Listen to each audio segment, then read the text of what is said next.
Two sisters walk into one of those coin laundry mats with the washing machines all lined up on the sidewall. It's October in Wisconsin at around 9 p.m. So both the sisters, Heather and Jessie, they're walking in wearing winter coats. They've got Heather's 2 kids with them, a boy toddler and a little 11-week-old baby Benson. So right when the sisters walk in, these sisters, they're on a mission. They already had the clothes in the washer. They got to move them to the dryer. They have clothes in the dryer that they have to take out and fold. I mean, it's a whole system that they've got going on. Jessie is holding on to her little nephew, the toddler. She's swinging him around carefully, trying to cheer him up, while baby Benson is deep in his sleep in the car seat. It's a little bit cold, it's a little bit gloomy outside, and they're doing chores. It's not the most fun activity, but everyone's trying to have a good time. Until everything changes. Jessie, the sister, and the aunt to the babies, she stops folding the clothes and she just takes a moment to lean over and peer into baby Benson's car seat, where he's been asleep the whole car ride to the laundromat. He's been asleep since they got here a few minutes ago. She looks at him closely. And she pauses for a second. Wait, he looks... Heather, why are his lips so blue? Heather, come look. Heather, the mom, walks over, and not only are her son, baby Benson's lips blue, they look strangely like they're stuck together, like someone put super glue and pressed his lips together. They look dry. And his whole face is this pale, ghostly color. She picks him out of the car seat, and he's cold. He's cold. He's completely ice cold to the touch. There's CCTV footage of this, and Jessie is running to pick up her older nephew, the toddler, into her arms. Her phone is already up to her ear. She's calling 911. Heather is seen on the cameras, quieter, but she looks hyper-focused on performing chest compressions on her baby boy. 911, what's your emergency? Please, God, this baby is dead. Please, we're at the laundromat on the corner of 3rd and Union. Please. Where are you? It's a laundromat. I don't know the name of it, but I have another child in my arms, and my sister's baby is dead. We need you to start CPR on that baby. We don't know how. Is he on his back? We have him on his back. I need you to tip his head back. He's freezing cold. He's freezing. Tip his head back, Heather. Tip his head back. You can see Jessie holding the toddler in her arms. He's crying. He's starting to freak out. Heather, again, is hyper-focused on the chest compressions and trying to figure out how to do CPR. Now, initially, during this phone conversation, Heather sounds determined. She sounds like she has nothing else on her mind but these chest compressions. But halfway through, you start hearing her voice start to shake. And while she keeps pushing down on her baby's chest, she says, I can't do this anymore. He's already freezing cold. Sit there. Keep doing compressions till he gets inside, okay? I can't do this.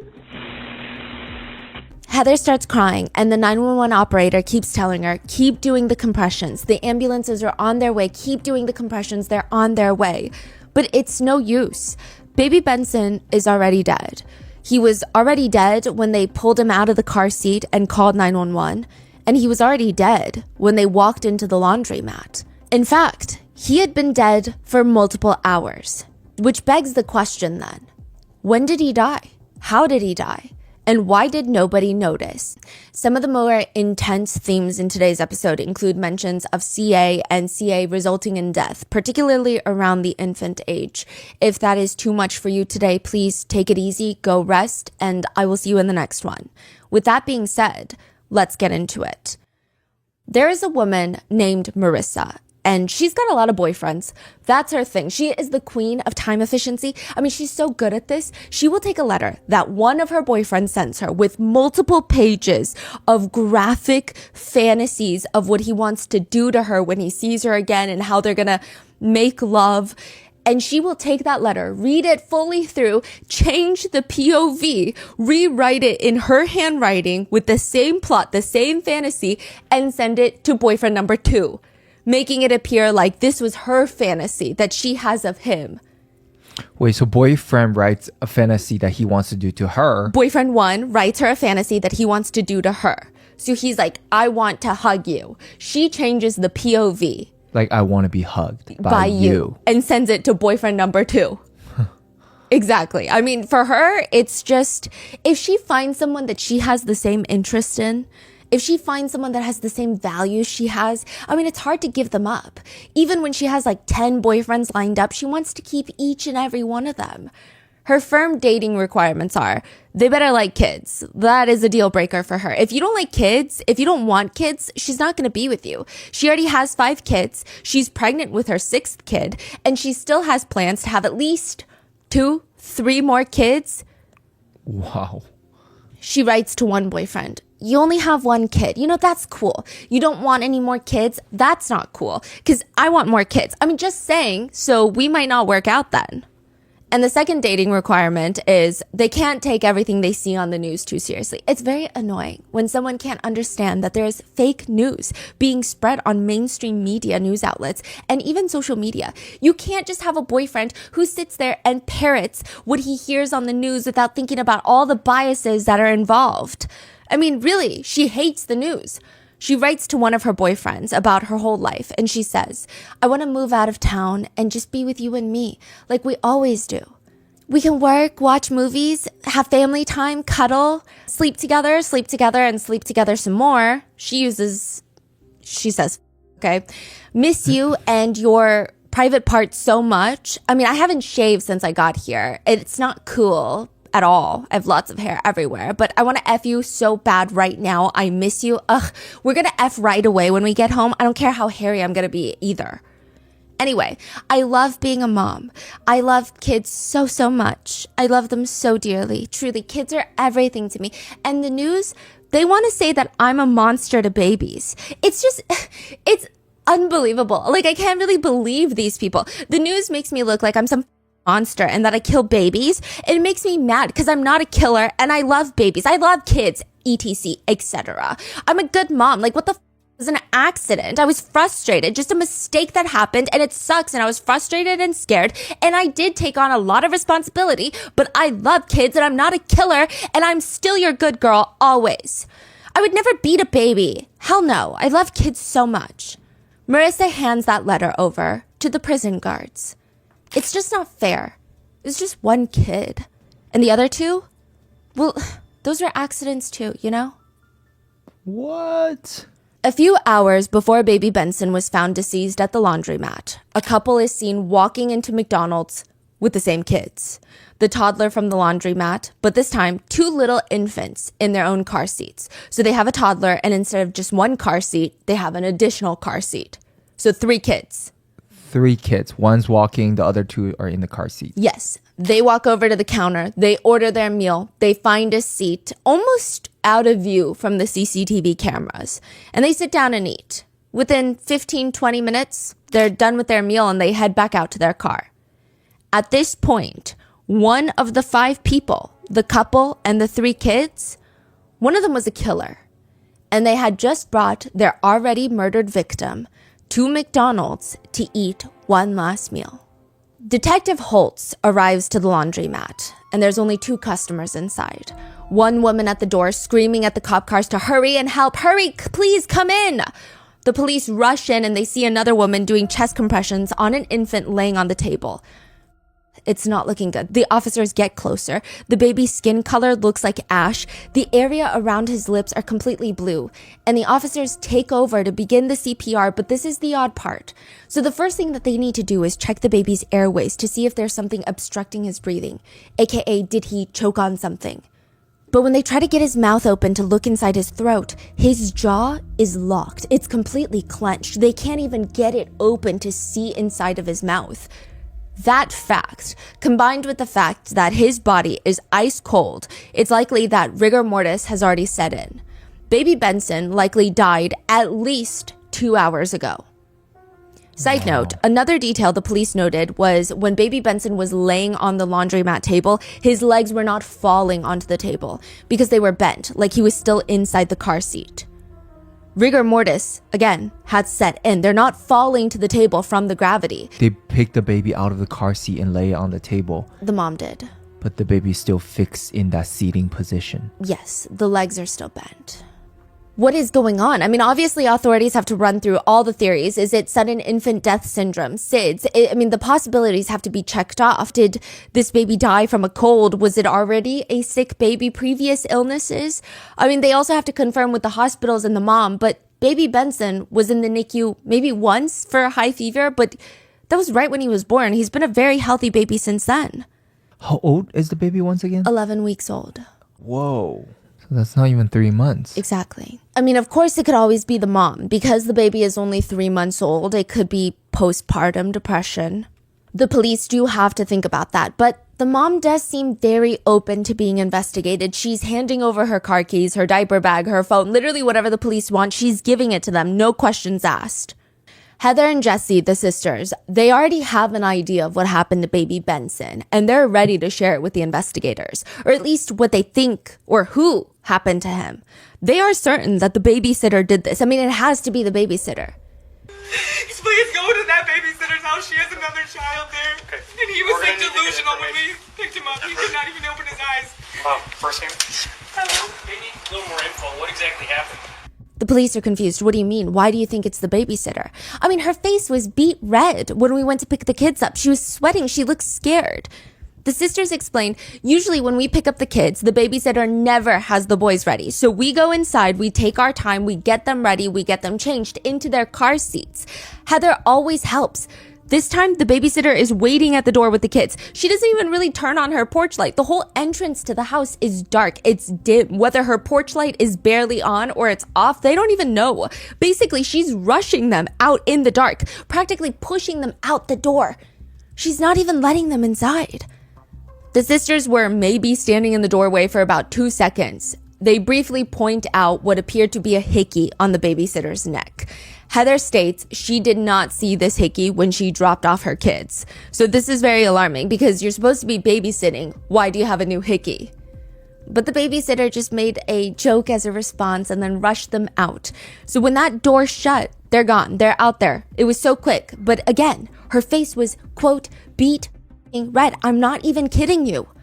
Both the sisters remember thinking at that point, Jesus Christ, what the hell is going on? It was just so unusual. And this was like 20 minutes ago. So when they saw her face as beet red, are they assuming that she's nervous red, or was she like, they think she's like exercising red, or Nervous, like she's on something. That's how they describe her. They did notice that Benson had his hat pulled down over his eyes. He was asleep in the car seat. They didn't want to wake him up. I mean, Heather, as lightly as she can when placing him into the car, she lightly, so gently pulls the hat up to uncover his eyes, just because she's worried he's going to wake up from his nap and start freaking out if he can't see anything suddenly. They put him in the car. They drive to the laundromat. They gently take the kids out and they start moving the clothes to the dryer. It's not until maybe a few minutes in that they went to check on him and they realize that his body is ice cold. Heather starts realizing what all of this means and she starts losing control of her emotions, which nobody would blame her for, but she has been doing an incredible job so far at keeping her emotions at bay to answer all the investigators' questions, and it's starting to crack. I just picked him up from the babysitter. Is he dead? Please, don't tell me he's dead. The police are quiet. That girl just killed my baby. I picked him up from the babysitter. I came back to get my clothes and I took him out and he was cold and he's not moving and I gotta get my son out of here. I can't do this. Oh no, these are the ambulance people. No, please no. No, it's their kid, not mine. That bitch. Somebody go arrest her now. It's gone. Somebody killed that baby. No. There was another problem on hand. Jessie, Heather's sister, tells the investigator, I sent a text to the babysitter on Heather's phone when all of this was happening, and I shouldn't have done it. I know I shouldn't have, but like I said, I was just so angry. I texted her, you killed my sister's baby. What did she say? She didn't say anything back. I'm sorry. I know I shouldn't have. I was just so angry. Can you tell that she read it? Was it like a Facebook message or a text message? A text. It doesn't even say if she read it. I'm sorry. No, it's all right. I was just angry and I was on Heather's phone and I saw her name and I just couldn't not say it, you know? I'm sorry. And what did you say the name of the babysitter was? In that moment, if the police felt their hearts sink, they don't show it. They don't even skip a beat. But I'm sure on the inside, these officers, they're panicking. The babysitter's name is Marissa Tiasort. And the officers are quite familiar with her and the fact that she's not allowed to be anywhere near any children. One officer turns to her partner far enough away from Heather and her sister so that they cannot hear. We need to do a CT scan or something to make sure he doesn't have a brain bleed. That's her MO. This is the third infant that's gotten hurt in her care. She has been responsible for brain bleeds and skull fractures. Jen said Marissa has been responsible for child neglect on 4 different children, including skull fractures and stuff. So. Whoa. So she has previously killed 2 babies? Injured 2 babies. Marissa, the babysitter, had done this before. The detectives drive up to the Plaza Hotel at 4 in the morning. So this is hours after the laundromat situation. I mean, I'm sure it's a nice hotel during the day, but at night, it's a little creepy. The hotel setup is kind of like the back rooms.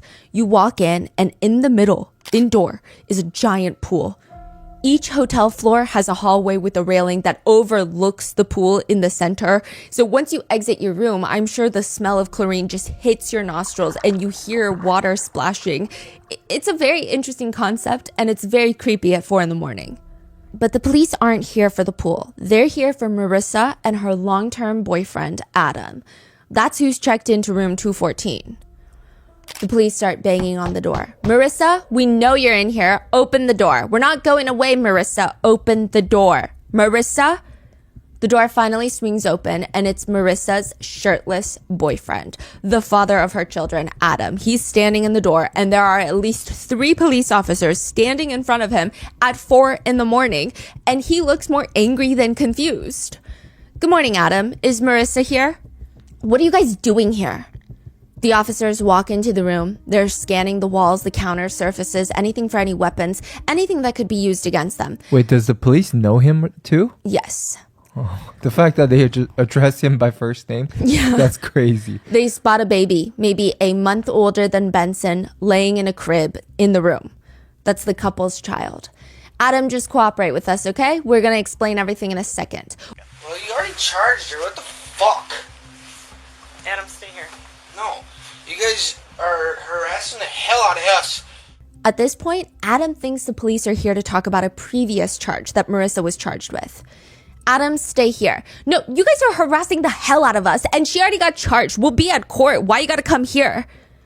Well, because we need to talk to her about something new. Something new? Why are you guys here at this hotel? Because we wanted to get away. From what? Everything. Is it against the law to come stay at a hotel room for the night? In the body cam footage, you don't see Marissa in the room. You see Adam standing there shirtless. You see the other officers standing in the room, but you don't see Marissa.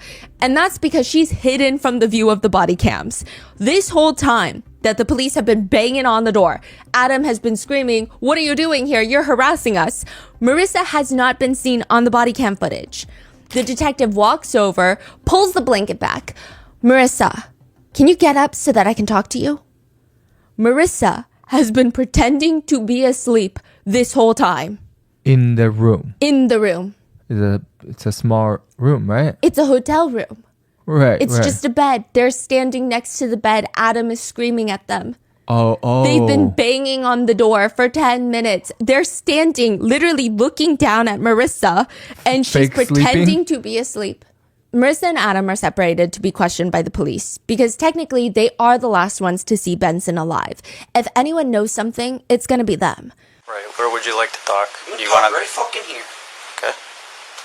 As you can't tell, I'm a little pissed off. It's 4 o'clock in the fucking morning. Yeah, I'd like to be sleeping too. So what's going on? Detective Holtz and Captain Graham take Marissa out into the hallway. Adam is in the hotel room with another officer. Wait, I'm so sorry. So the police pull the blanket, say, "Get up." Yeah, she gets up. She gets up. Yeah. Can you get up so I can talk to you?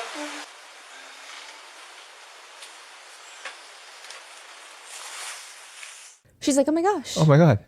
Didn't know you guys are here. Basically. Detective Holtz starts her line of questioning. I mean, she's pretty upfront about the situation, but see if you can spot all of the odd details of the interrogation. Marissa, this is a very important conversation we're about to have, okay? Tell me about taking care of him today. Oh, I was just watching him and he was fine. That was about it. Did you feed him? I fed him once and he slept. And then, well, we went outside when they got here first, a little bit because it was nice out. You and the kids. Okay, and he was dressed in what? He was dressed in a snowsuit. Basically one of those like gray fleece onesies to keep him warm. He was dressed in a snowsuit and a blanket. Okay, and then you were home alone, and then what time did Adam get home? He got home at like almost, I don't know, maybe 6:30 or something like that. Where was he at? He was hunting. Okay, and then what did you guys do after that, after Adam got home? We went out to eat after he got home. Where did you go? McDonald's? Which one? The one over by the courthouse? Inside or drive-through? We went inside. Okay, and how long did you stay there? I don't know, maybe 15 minutes tops. Okay, so you ate inside. We ate inside. You were able to finish your meal in 15 minutes. Okay. Okay, and then what happened? Did you come straight home after McDonald's? Only place you went outside the house was McDonald's. Then came straight home. Anything significant happen? Now, something interesting to note is that throughout this whole line of questioning, that's how it starts. It's a little weird that Marissa doesn't immediately ask, what's wrong with baby Benson? Why are the police questioning her at this hotel? When they initially take Marissa out into the hallway, they just tell her they're having an important conversation about baby Benson. She doesn't ask, is he okay? What happened? What's going on? Is everything all right? She's just like, he was fine when I was taking care of him, which is very odd. I fed him once, and then he slept, and well, we went outside when they first got there a little bit, so it was You nice and out. the kids. Yeah. So now she starts asking, what do you mean? So tell me about taking care of Benson today. Again, I was watching him and he was fine. Marissa has her arms crossed. Her lips are in this tight, thin line that they're pointing downwards. She's frowning. I personally try not to include too much body language theories and analysis in these videos because I personally don't feel like I know enough. But also I think it's just a very tricky area where sometimes subjects have medical conditions. They could genuinely be nervous from talking to authorities or have nervous body language. So with that being said, she looks so guilty. I mean, I don't know how else to put it. She just looks very odd. Yeah, I mean, especially when we know Yeah. when someone is guilty And and she's then just- you're looking at the way that they try to lie or cover it up. That's Now, to be fair, body language experts have stated that arms crossed and thin, tight lips that are pointed downwards typically indicates that somebody is feeling heightened levels of discomfort and frustration in a situation. This is not a very normal response to hearing news like this. If you were truly innocent and you hear that a baby in your care is now injured or something happened, you would not be uncomfortable and frustrated.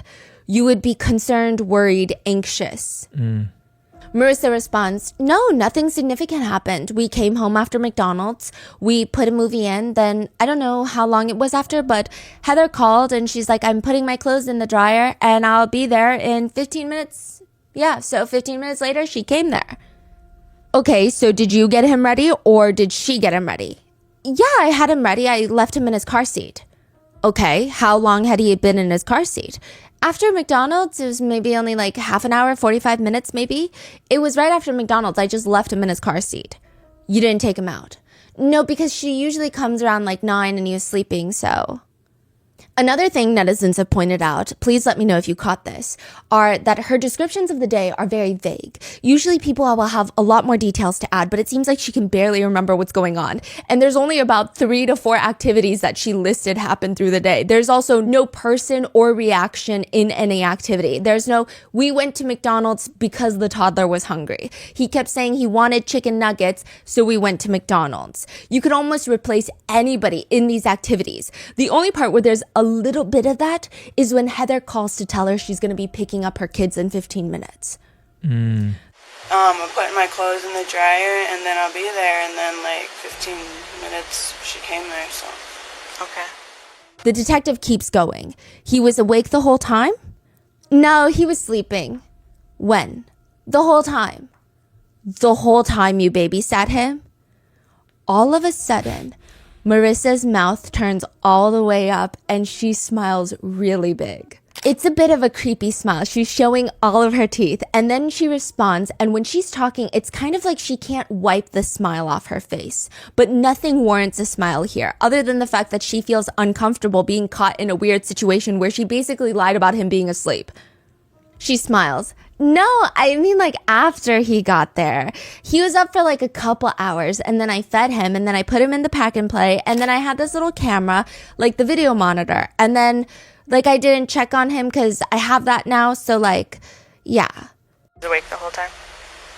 No, he was sleeping When? the whole time. The whole time you babysat him? Well, no, I mean like after he got there, he was up for like a couple hours and then... He was in your back bedroom? In our bedroom. Then she just pauses for a really long time. Just starts zoning out. It looks like she's trying to look through the walls of the hotel to see what Adam is doing. Why did she smile or laugh? It's weird. She just keeps smiling. I think she smiles when she lies or knows that she's been caught in a lie. I almost feel like it's her way of trying to appear innocent. I see. She's just zoning out and the police ask her, "Are you okay?" And she smiles again and starts, "Yeah, I just have sleep deprivation." And stuff, and then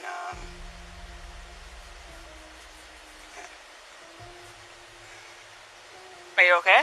yeah, I'm just like half asleep. The audio of this next part is redacted, but the authorities decide to finally tell her that Benson has passed. This reaction is what caused this case to go viral. So they presumably tell her that baby Benson is dead. The baby that she had been babysitting the day of has passed. And you know when you're in a fight with someone, let's say you're in a fight with your partner and it's not a serious fight, you're just arguing about, I don't know, something, and they toot, they fart, or they accidentally do something that makes you want to smile because it completely caught you off guard, but you have to remind yourself, wait, I'm in the middle of a fight right now and I can't be smiling. So you almost have this forced frown, and while the lips are pointing downwards, it feels like the rest of the face is having a split identity crisis where it wants to smile. The eyes are almost smiling. That's her reaction to baby Benson's death. Like she wanted to laugh. Yeah. And when she starts talking, her face briefly betrays her and it looks like her lips are going up in a smile. And she scrunches her face up and goes, "Why is he dead?" Why is he dead? Not, what do you mean? Wait, that doesn't make sense. How is he dead? What happened? Why is he dead? Why is he dead?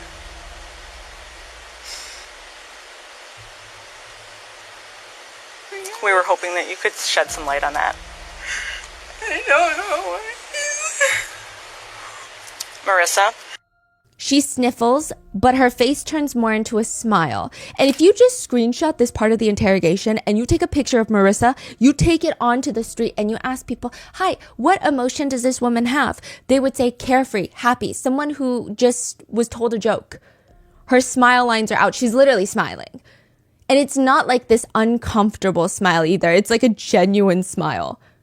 Then she opens her mouth with her lips still upturned in that creepy smile. And she squeezes her eyes closed like a 10-year-old and starts making a strange crying noise. And I need you to tell me what happened. I don't know what happened. So for the audio listeners, I think the best way to describe what she looks like is Gollum from The Lord of the Rings. The character. I'm not sure how to describe it more. Which one's Gollum? The one that's like, "My precious."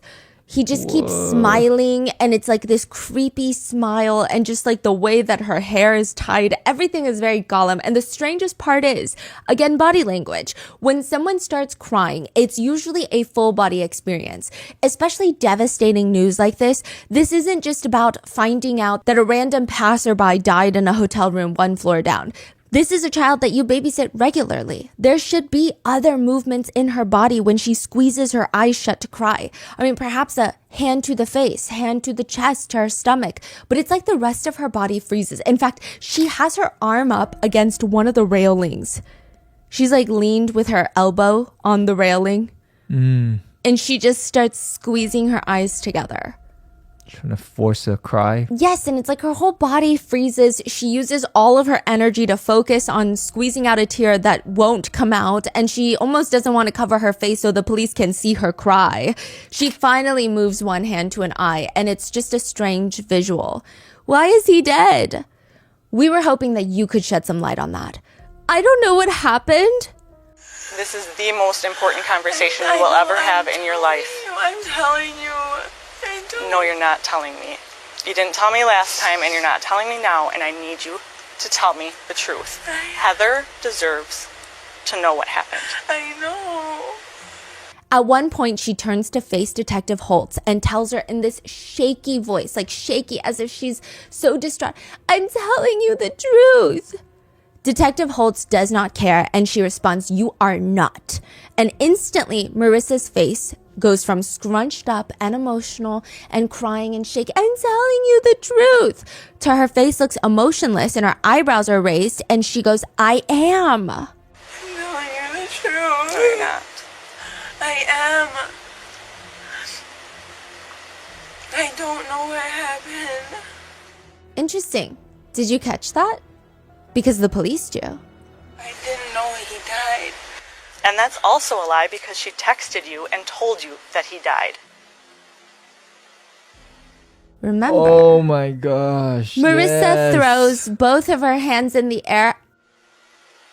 My phone's off. No, it's not. Yes, it is. No, it's not. I'll show you my phone. I'm serious. How do you think we found you? I'm serious.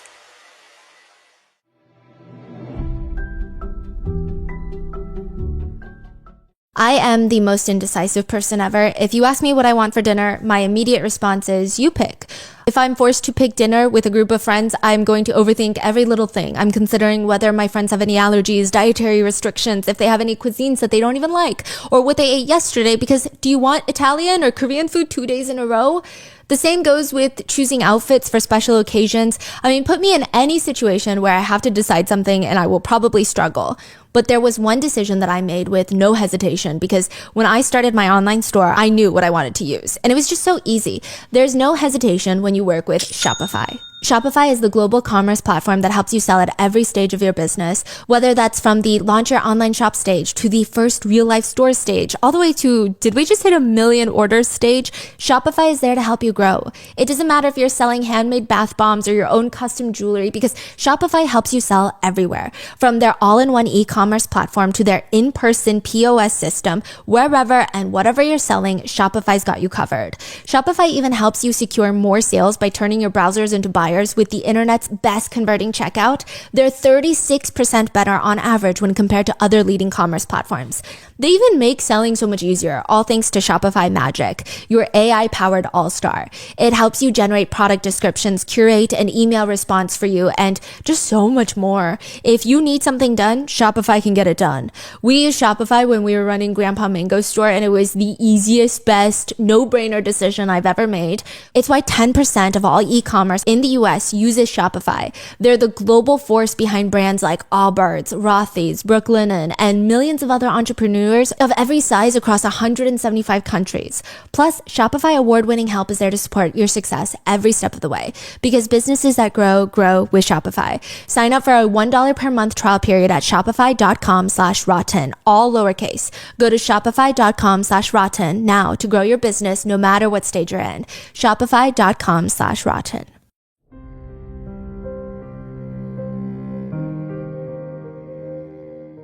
Right before this, authorities had broken into her home looking for her. She was not there. They went through the courts to be able to get an emergency track on her phone, and that's how they got to the Plaza Hotel at 4 a.m. to ask her about baby Benson. They cannot trace her phone through cell towers if her phone is off. I'm serious. Now cut the crap, Marissa. This is the third time we've had a discussion with you Marissa crosses her arms. about a child, an infant in your care, and now one is dead. One is dead. She starts smiling and crying.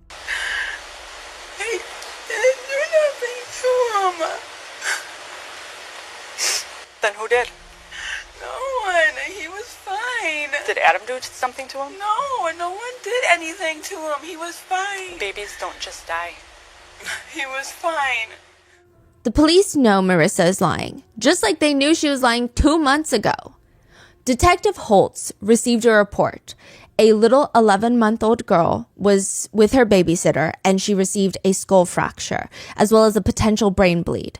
Detective Holtz is assigned to the case, and she has social workers that are going to be present during this whole investigation since it involves children. It's not just her on the case. The group of them, they head over to this babysitter's house to investigate. That's where the incident took place. They need to know what's going on because the doctor is pretty certain that the injuries do not look accidental. And even if they are, this type of particular situation, it's probably neglect. If it's not straight up violence and abuse, it's probably neglect. Detective Holtz knocks on the door to the babysitter's apartment, and a man named Adam opens up the door. He says his girlfriend, Marissa, isn't home right now, but she's going to be home soon. He lets them into the house, where every single surface of this home is covered in some sort of live, laugh, love signage. I mean, every single inch. If there's a few inches above a door frame, every single inch up there is filled with a little picture frame, a live, laugh, love sign, a little knick-knack. It does not appear to be well done. It's very busy. But only live, laugh, love sign? No, just like other things that you would imagine are in the live, laugh, love aesthetic. Okay. It does not appear to be very well done. It looks very busy. I mean, imagine a hoarder, but instead of piling little figurines, just Post-its, postcards, signs on the floor in a pile, they just hung it up all over the walls, all over it, every surface. Detective Holtz looks around while asking Adam about the incident. He states, yeah, a little girl that Marissa was babysitting had fallen off the couch. Detective Holtz asks, Adam, when you say the child fell off the couch, did you witness that? Or no, but I mean, Marissa's one of those people that, she resorted to drugs because her kids got taken away to the point where she was just a rack of bones. And the only way we got her to go to the clinic and get clean, and she's been clean for 4 years now, is we told her that we were going to sign her into rehab. If she doesn't want to forcefully get put there, she's got to get clean. Sure, that's fair enough. She has no reason to lie to me. And whenever she babysits kids, we have other people that she watches for, you know? He walks over to the little den area and motions over at this coffee table. This coffee table gets put into the living room, and then the kids get toys put out on the ground all over the floor, as you see. The toys are here. Basically, he's telling the authorities that Marissa is very diligent when she's babysitting. He goes on to explain that Marissa had just put the little girl on the couch for 2 seconds, went to the bathroom, and as she was pulling up her pants, she starts hearing crying. She rushes out, and accidents happen. In fact, it's kind of annoying that the mother of the girl would even report this in the first place. He starts ranting. Bitches like they are, and can't come talk to me about something, or come talk to us before they go and get you guys involved. She obviously fell and hit a toy or something. Marissa's not going to go and beat a kid. She was molested as a child and stuff, so she's very protective of the kids. This is all ridiculous. I'm getting a little bit upset right now. No, I know. Just calm down. Everything's fine. I can't calm down because, like I said, I got over by social services too many times. I tried to work with them, and now look, he's our 5th child. He points at a newborn. I got pictures of my kids over here, and that's all I can do. Why is he so mad? He likes to throw temper tantrums. He's a little hysterical. I don't know how else to put it. The detective hears someone at the front door, and the front door swings open, and Marissa walks in. She walks into the kitchen and right past the detective and social workers, does not say hi, doesn't even really acknowledge them, just walks right past them. Eventually, she does come back out, and the authorities start pressing her again. I was babysitting. So she's always like that, even at the hotel room. She's just like, let me pretend I'm not here. Let me pretend they're not there, and I'm not here, and they'll leave. Yeah. She explains to them, I was babysitting. She went to bed, so I decided to clean. And then I was doing the dishes, heard her screaming, and then stopped doing the dishes. And then she fell off the couch. And there's a bunch of toys because usually I have her sister. So she follows her. So I had a bunch of toys out in the living room. So you were doing dishes and then you heard screaming. Fascinating. Either Adam remembered wrong or Marissa has 2 stories for this event. She was literally just pulling her pants up and she heard her cry. And then I was doing dishes, heard her screaming. Was she in the bathroom just pulling up her pants, or was she doing the dishes? She must have rolled off, and then I stopped doing the dishes, and then she was on the floor. All she had was a rug burn, and then she had bruises, so she must have hit a toy on the way down. What toy was on the floor? This table was out, and I had a bunch of toys in the middle of the rug. Do you know which toys were out here? A bunch. I took a bunch of toys, and yeah, she was just sleeping on the couch. Has anything like this ever come up with you before? No. As far as a child being injured? No. Are you sure about that? Were you talked to about a year ago for a child that was injured that sustained a skull fracture? A year ago, a child in Marissa's care sustained a skull fracture to the point where she had all 4 of her and Adam's children taken away from them. Their parental rights were terminated, which means there must have been enough evidence at the very first incident of that skull fracture that it was not an accident in any shape, way, or form. Typically, the state does not like to terminate parental rights. To give context, it's very different from a child being removed from the parent's custody. That's usually temporary. The parent is still legally the parent. They can prove to the state, hey, I fixed whatever issues you said I had, so can I get my kids back? They can regain custody. They can also visit their children, but a full termination of parental rights. The parent loses all rights to the kid forever, including visitation. The parent has no control over any decisions regarding the child's upbringing. The parent is no longer the parent or guardian. The child becomes legally, quote, free for adoption, which is a very weird term, but now, if they, social services, had known that this couple had another child, a 5th child that is now in this house, they probably would have taken away that child too. Wait, so they lost all 4 child for good? Yes. That is crazy. Yeah. But they have their young son that was born maybe a few months ago that's in their care. And Marissa is currently pregnant again. Wow. And she is working as a babysitter. This is after she already has 4 kids taken from her. And now one of the girls that she babysits has a massive head injury. And Adam is trying to convince them that clearly it's not Marissa's fault. It's all an accident. The detective asks again, has anything like this ever come up with you before? No. As far as a child being injured? No. Are you sure about that? Were you talked to about a year ago for a child that had that skull fracture? That wasn't me. You were providing care for her. Well, yeah, I was, but I don't have any child abuse. No, nothing. Okay. I have 5 kids, so I love kids. I don't beat them. Nothing. Okay. I always babysit people's kids. Right. And nobody's saying you beat anybody, but sometimes people lose their tempers. No, I never. Things like that happen. I never had postpartum, nothing. The detectives tell her that they understand. They don't, okay, but they tell her. And for the time being, since a new investigation into child abuse is being opened, they're going to need to find a relative to take care of their son that they have custody over. Adam starts losing his mind. He starts screaming at the detectives to get out. No. So You're can not we taking my So hey, can we? Go! Go! Adam, stop! Adam, stop! Marissa is the one calming him down. Adam, stop. They said that he can stay with your dad until the investigation is over. No, my dad cannot watch him. You guys can go. You guys can leave. Go. You need to leave. Adam, we can't leave right now. Adam picks up their son, who is crying, just starting to walk out with the baby. And the officers tell him, you cannot leave with this child. Watch me. You cannot leave with that child. The baby starts crying in his arms. They're all standing in the kitchen, and he's just lost his mind. Finally, the social worker firmly tells him, stop it. You're scaring the baby. You're scaring my baby. Get the out of my house! Marissa offers to leave. He wasn't in the house when the accident happened. He wasn't involved. So as long as I leave, since it's an investigation into me, he can stay with the baby. No? Adam's not listening. He's still screaming. If you think you're taking my kid, you guys can go. Adam, I will leave and you can have him. No, they need to leave. No, because then they're going to take him. I've asked all of you nicely. I told you guys when you came into my house, did I not? If you guys think you're taking my kid or asking my kid to go anywhere, I don't have any family members. We have no family. I was not here. Why would my kid ever have to leave when I'm his parent? She was the only one here. She can leave. Well, that's what's going to happen. She's going to go stay with my sister.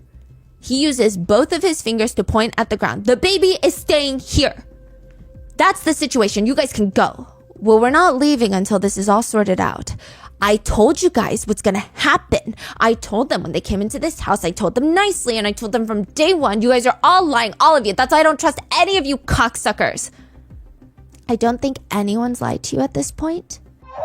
Did I not? Right when you guys walked in the door. I said, if you think you're going to do anything with my kid, you better bring the SWAT team. That's exactly what I said. And I'm sticking to it. Somehow he ends up shirtless, and they're trying to inform him it's not really how it works. You can't just tell the police to leave just because you want them to. And he tells them, it's my house. I pay the bills. Do you guys come and pay my rent? No, so you can leave. Which is a very juvenile argument. Yeah. And he's screaming at them, you guys can leave. I'm not going to ask you 15 times. Adam, if you can sit down and relax. I will relax as soon as you get out my door. You can talk through my door, but I don't want you in my house no more. I'm sorry. We cannot leave with a child with him in that state. I'm pissed off because you guys are two-faced fuckers. I'll be calm as soon as you leave. Eventually, the police do leave. They leave the baby under the care of Adam, and Marissa needs to find a new place to stay while there's an active investigation. She is not to be around any children at all until the investigation is concluded. 2 months later, October 18th, she's around children. She is alone with her son, Heather's toddler, and Heather's baby Benson. So they removed her from the house. Yes, but they don't check in every day. That's crazy. She just came right back. Yeah. Wow. October 18th, Heather probably gets the worst text message you can get while your kids are being watched by a babysitter. She gets sent pictures of her babysitter, Marissa, mugshots, and the charges are listed as child abuse. What the hell is going on? She starts freaking out. She reaches out to Marissa, who has her children right now, and asks her if this is true, to which Marissa just responds, yeah, come get your kids because I'm not allowed to be around children. That is the last thing you want to hear. Heather panics, calls her sister Jessie, and asks if she can come with her to pick up the kids. So they rush, they go pick up the kids, and they bring them to the laundry mat. Now, the whole situation when they pick up the kids is very strange and obviously alarming.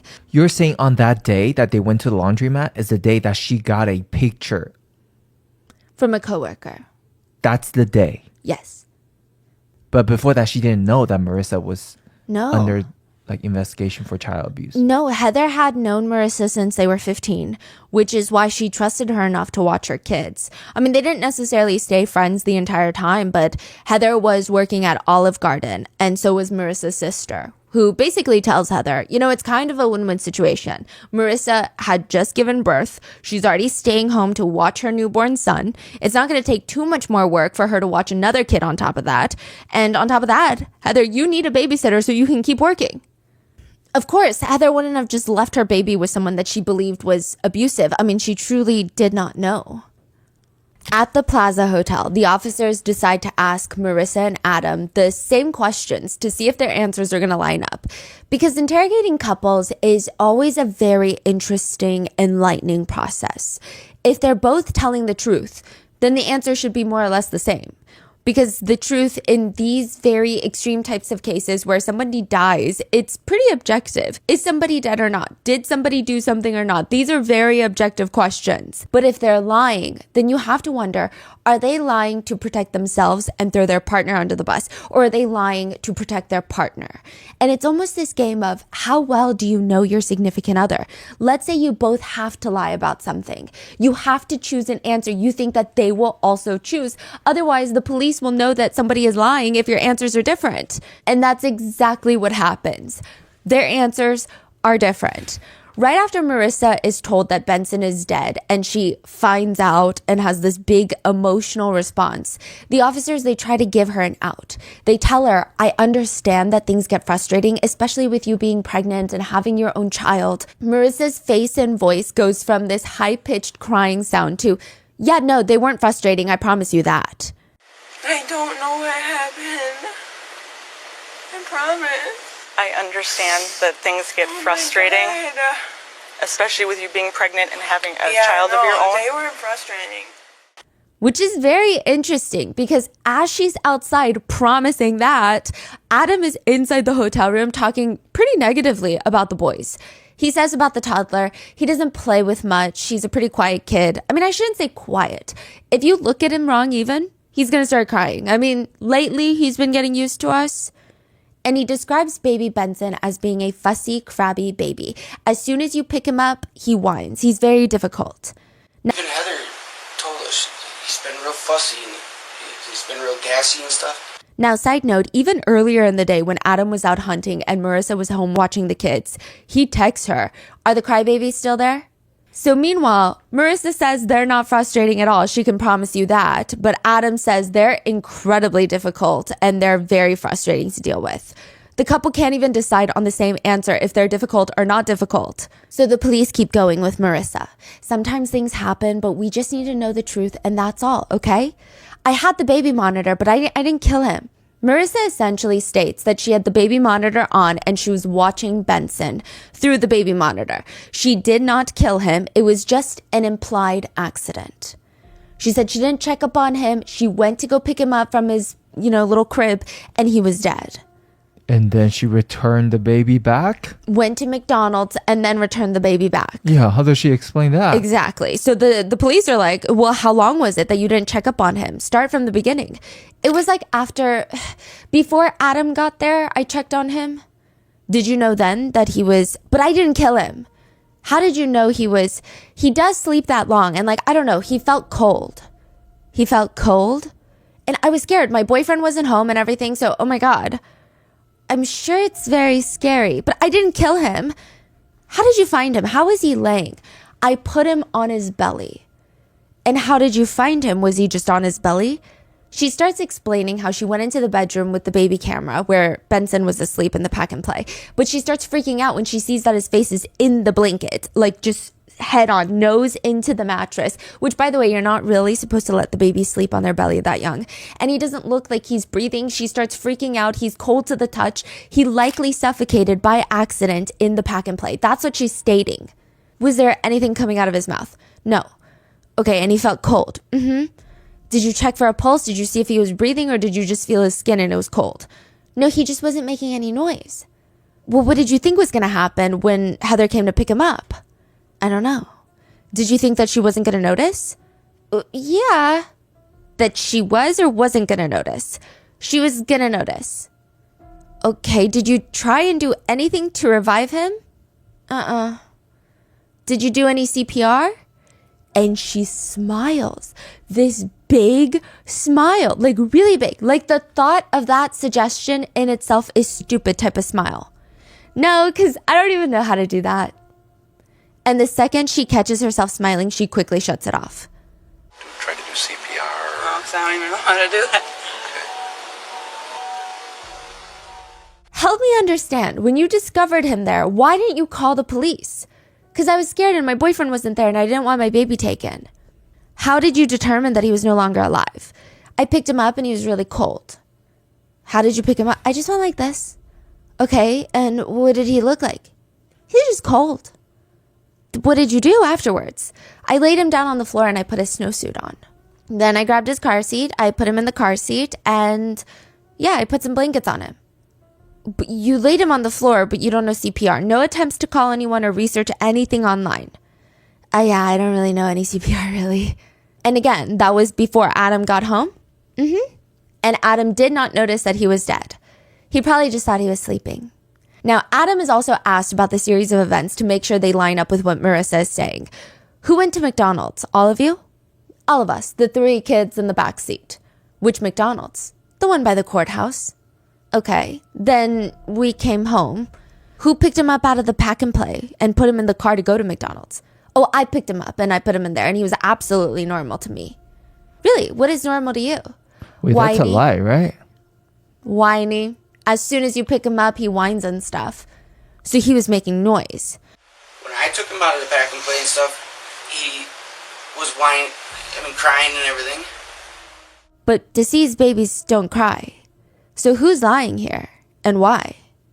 Marissa ends up being arrested for her previous child abuse charges. And while she's in jail, the police start monitoring all of her jailhouse calls, minus the ones that she has with her attorney, of course.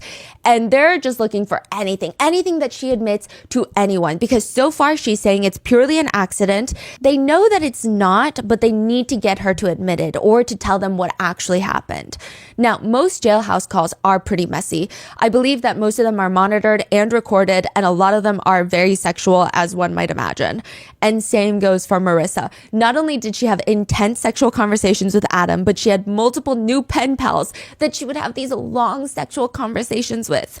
She was known to be very good at manipulating men into believing that she is this dainty, child-loving mother who is being attacked by the media for no reason other than sensationalism. And as long as they send her money, she will marry them and bear their children for them when she gets out. She also complains extensively to all of these guys that the jail food is not nutritious enough for her pregnant body. She keeps calling all the men in her rotation, nagging them to send her money to her account because the baby can't eat prison food. And she just has this weird obsession with being pregnant, being perceived as a maternal woman. I mean, she makes it her whole identity because I don't think that she has anything else redeeming about herself. Her personality seems honestly despicable. So maybe this is her way of trying to create a likable persona, which it's not working. When it comes to actual children, the actual part of being a mom and a caretaker, she does not care at all. In fact, it seems like she hates children. Now, side note, Adam takes back his statement of being the one to take Benson out of the pack and play to get him ready to go to McDonald's. So remember, he specifically told officers that he was the one that carried Benson to the carrier and to the car, and Benson was very much alive and being fussy. He said he takes it all back. He said when the police asked him in the hotel, he was half asleep. They barged into the hotel room. He didn't even know what was going on. He just assumed that he'd be the one to put him in the car seat. I must not have. I mean, we watched him so often, and then you guys came in when I was half asleep yet, and after I had time to think about it, I didn't put him in the pack there to pick him up or anything, and Mercy even verified that she had him already in the car seat. But now that he's fully awake and he's had the time to truly use his last remaining half brain cell, he remembers that Marissa already had the baby ready to go into the car seat. He just rushed in to get out of his hunting clothes. He put his crossbow down, he quickly changed, and they just went to McDonald's. Now, let's assume that Adam had no idea that Benson was already dead at this point. Why would Marissa want to go out and eat? It feels sadistic and dangerous. Does she want to go out and eat because she thinks it'll create an alibi? I mean, she would be seen outside with the baby, and surely nobody would assume that the baby was dead. Because how ballsy do you have to be to go out with a dead baby? Is this all the purpose of creating an alibi? Or did she really just not care at all that Benson was dead and she could just go out and eat a meal? That she's still living her life like nothing happened. I mean, it doesn't even faze her. Is she that sadistic? Or maybe it's a combination of both. Adam tried to argue, no, it's because we don't ever cook and we always eat out. But earlier that day, presumably after Benson was already dead, Marissa had killed him. Adam texted Marissa asking if he should bring McDonald's home for them. And she responded, no, let's go together with the kids. So Adam states he never checked up on Benson at all when he got home because he says he has 5 kids.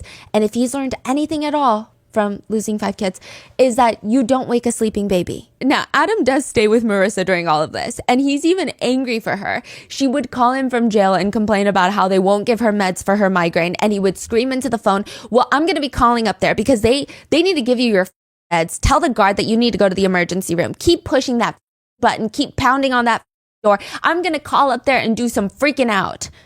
Adam also complains about how their son is a, quote, little and, quote, all he wants to do is be held and then not be held. He also just randomly drops a ton of racist and homophobic slurs in the middle of random jailhouse conversations. And then he threatens to sue the jail for holding some of their mail before giving it to her. And they call the social workers ACUNT. Yeah. This guy's crazy. Yeah, so a lot of people actually believe, some netizens believe that she's covering for him because he has an explosive personality. They just don't think that he had nothing to do with it. However, my only thing is Marissa seems absolutely selfish. I just don't see how she would take all of the blame for this guy. So they think she killed the baby? No, that it was an accident. That the baby just died in his sleep. That's what the police believes? Oh, no, that's what Adam believes. Oh, okay. That's what Adam and Melissa are trying to convince everybody to believe. But the police believe that she was probably frustrated and she's an evil person and either shook the baby really hard or literally hit the baby on the head multiple times. Marissa also writes letters to her sister Brittany telling her to stay away from bad people in her life, giving her advice on how to only befriend good people, which I guess the first step would be not being sisters with Marissa.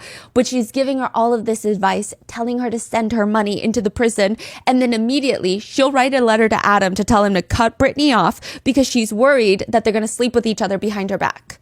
She would also write letters complaining about being in jail. She writes, why me? I'm not a bad person. I'm a good mom, not a lawbreaker, not a threat to society either, but the news, detectives, etc., they make it look like I really am. They don't know me and everyone makes mistakes in their lifetime. Nobody is perfect. One accident that wasn't supposed to happen like that in 28 years of my life. She also tells another pen pal that she has $1 million pussy. Yeah. And that he needs to send money to her account, otherwise she's going to eat the bread that the prison gives her for free, which will cause her to be overweight, and he will not want that. I mean, they just have zero remorse. This is what she's doing after she's thrown into jail for killing a baby. Regardless of which story Marissa is saying or what anybody is saying or what she's telling her pen pals, her versions of events do not line up with baby Benson's autopsy. It is clear that, according to his autopsy, he sustained multiple head injuries caused by blunt force trauma to the head. He had abrasions on his nose, his chin, his right ankle was fractured. This was not caused by suffocation. So the authorities bring in Marissa for one last interrogation. It's Detective Holtz leading the interrogation, but Captain Graham, who is also present at the hotel, is there again. And they straight up tell her, I can say without a doubt that what you're telling me is not true. He's got very severe injuries to his head. Yeah, I don't know how. I would like to give you an opportunity to explain yourself. I promise you, I did not do anything to him, I promise. That's why I asked you if he fell. I know, he didn't fall. Did he roll and tumble just a little bit, Marissa? Not that I've seen. I didn't do anything to him. Marissa starts sobbing. I did not kill him. I could never kill anyone in my life. Like I said, I just fed him, burped him, changed him. I put him in the thing. Yeah, I don't know how. I'd like to give you an opportunity to explain yourself. I promise you I did not do nothing to him. Eventually, in this last interrogation, they get her to admit that she was frustrated by baby Benson. He was crying, being fussy, so all she did was pick him up, walk him over to the pack and play. This is like a playpen, if you will, and it comes up to maybe about her thigh, like mid-thigh, above the knee. Dropped him shoulder length down into the pack and play. She listened to him cry for a couple of minutes, then repositioned him on his stomach, face into the pack and play, and then walked off. She stated that when she got back, he was dead.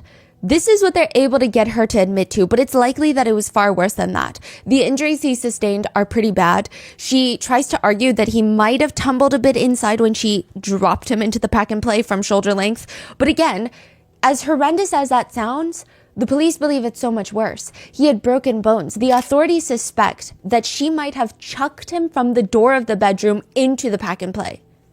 Like thrown him like a basketball. But she will not admit to that. Marissa ends up crying at the end of her confession, likely because she knows that she just confessed to a very serious crime and will be in jail for a while. They ask her one last time, did you try to do something to bring him back to life? And she says, tried blowing on his mouth because that's all I know how to do. I don't know CPR. So this is, again, she's going back on her word. And also, at one point, this is a very chilling part, but she keeps screaming like, I didn't kill anybody. I would never kill a kid. I love kids. I didn't throw him. Nobody ever said the word throw. Nobody insinuated that she threw him. Nobody said anything. I didn't throw my own. No, I can never do that. What are you saying? Did you throw? No, I could never. And at the end of it, they're very straight up with her. At the end of the interrogation, they tell her she's going to have a high cash bond. And she just asked them, can we not make it a high cash bond? Because I have to go to court for the other thing on November 1st. A baby is dead. I know. I'm sorry. I was scared and frustrated. And Heather gets frustrated with him too. I'm sure.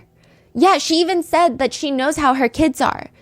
Every parent gets frustrated at some point. So what's going to happen down the line and eventually is you're going to face charges for this incident. How long? How much? It almost seems like she's surprised that she's actually going to face charges for it. She ends it with, I loved her kids. I always babysat them. I liked her. Tell her I'm sorry and I didn't mean to. In the end, Marissa tries to argue that she suffered from so much brain damage due to her extensive substance abuse that this cannot be the real her that committed the crime. Basically, she's saying she's not guilty by reason of insanity. She also writes a letter to the judge that reads, Judge Faltzad, this Marissa T. sort, and I want a bond reduction because this is crazy, that don't get half signature bond and half cash bond and lowered like really, I'm not a monster or whatever. I love my kids and I'm a mom to 5 kids plus I'm pregnant now with my 6th kid. I'm 5 months pregnant and not getting the food or medical treatment I need for my unborn baby. Want to see if I can get ankle bracelet till get attorney? I'm not a bad person or anything. Also, I've been sober for 4 years. Thanks, Marissa. The judge did not care for her letter. Ultimately, she was sentenced to 37 years in prison for Benson's death, which is not nearly enough. And I guess the only silver lining, if we have to try and find one in this, is that Marissa genuinely thought that she was going to get out in a few months. Genuinely. And that is the case of Marissa Tiasort. I mean, I don't even know what to say. She's just so bizarre. We also don't have a lot of information on baby Benson or Heather and the family. That's why their stories in this case is a little bit light. But it's just so bizarre. It seems like she wanted the money from babysitting. I mean, clearly she's a hoarder. Some people report that she had storage closets filled with junk. Like, she just loved spending money. Why does she have so many kids though? Like, yes. Okay. So it seems like she likes the attention and wanting to claim herself as this very maternal person. I think she's trying to make that her whole image. Maybe she doesn't have much else going for her. So this is what she tries to, because she brings it up a lot when she's talking to her romantic pen pals. And it's almost like a selling point. Yeah. She talks about how motherly she is, how much she loves kids, how she's just, kids are her life. Wow. I guess maybe it makes her feel good. It's just so bizarre. What are your thoughts on this one? Let me know in the comments, and please stay safe, and I will see you in the next one.